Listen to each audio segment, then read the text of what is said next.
ഇന്ന് നമുക്ക് കഫക്കെട്ടിനുള്ളൊരു മരുന്ന് ഉണ്ടാക്കണത് എങ്ങനെയാണെന്ന് നോക്കാം കേട്ടോ.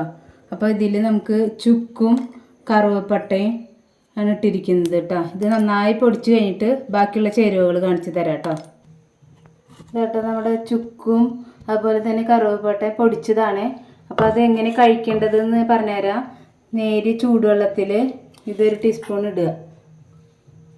കുറച്ച് ഇതിന് ഇഷ്ടമുള്ളവർക്ക് തോനെ ഇടാം കേട്ടോ. ചിലർക്ക് കുട്ടികൾക്ക് കഴിക്കാൻ ബുദ്ധിമുട്ടുള്ളവർ കുറച്ചിട്ട് കൊടുത്ത് നോക്കുക ആദ്യം. അതിൻ്റെ കൂടെ നമ്മൾ മഞ്ഞൾപ്പൊടി ഇടുക, കുരുമുളക് പൊടി ഇടുക,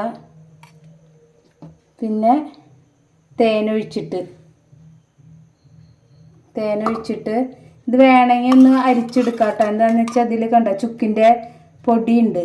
അപ്പോൾ അതിങ്ങനെ അരിച്ചിട്ട് കുടിക്കുന്നത് നല്ലതാട്ടോ. അത് കഫക്കെട്ടിന് നല്ല മരുന്നാണ്. ഞാൻ പരീക്ഷിച്ച് വിജയിച്ചതാണ് നിങ്ങൾക്ക് ഞാൻ പറഞ്ഞു തരുന്നത് കേട്ടോ.